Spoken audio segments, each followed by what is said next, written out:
Hello students, this is the tutorial class of Module 2. In order to pass this lesson, you have to complete an exercise which will be based on this video you're watching. In this occasion, we'll talk about emails, which is their typical structure and how to write emails with different registers. We'll also analyze some examples.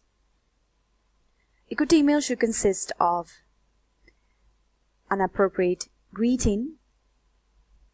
For example, Dear Peter, Dear Sir, Madam.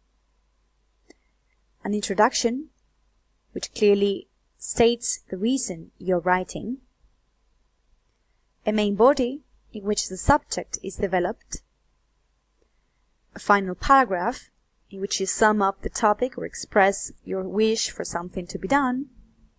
And an appropriate ending. If it is informal, it would be yours or best wishes plus your first name.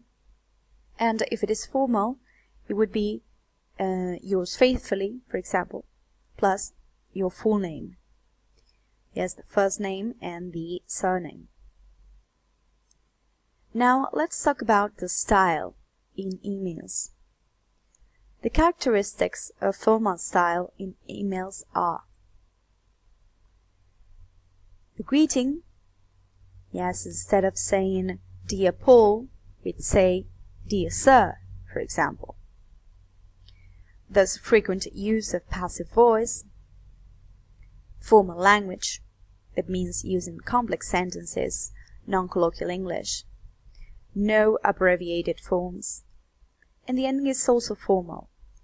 You'd say yours faithfully, Morena Calaón, for example. Yes, we use the full name. On the other hand, informal, friendly emails are normally written to relatives, friends, or other people we know very well. A good informal email should be divided into paragraphs, and each paragraph should deal with one aspect of the subject and start with a topic sentence, which gives the main idea of the paragraph. This is the same for formal emails. But the characteristics of informal style in emails are different.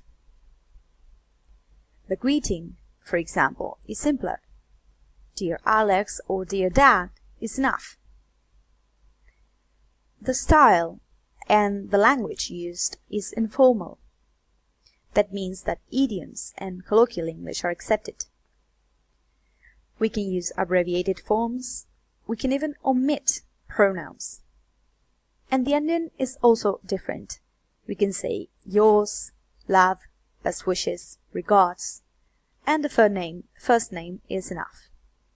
Now let's see some examples. This is a formal email. In this case, it's an email giving advice.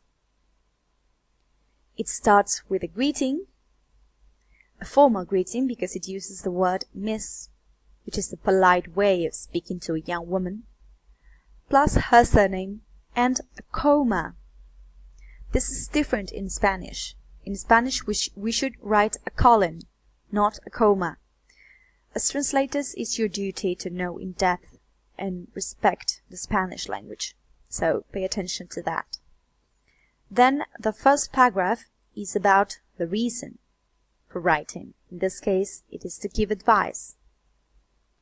The following paragraph, the main body, develops the subject and gives suggestions. Pay attention to the linkers. Also, furthermore, the latter is formal, but you could use also in informal emails too. The last paragraph, the concluding paragraph, expresses the writer's hopes and wishes.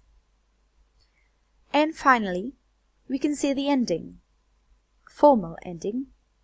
You won't say yours faithfully to a close friend. And again, the comma. In Spanish, we'd write a full stop here. And the full name, first name plus surname. Let's give a look at an example of an informal email now. It starts with a greeting, an informal greeting because it just says, Dear Anne and David, no surnames here, plus a comma. Then the first paragraph is about the reason for writing. In this case, it is to invite Anne and David to a party. The following paragraphs, the main body, develop the subject and give some indications. The last paragraph, the concluding paragraph, expresses the writer's hopes. And finally, we can see the ending, an informal ending. It says love. It could also be regards, yours, and again the comma, plus the first name, or in this case, names, because it's Bill and Laura. Pay attention to all the contractions, a characteristic of informal writing only. Well, that's all.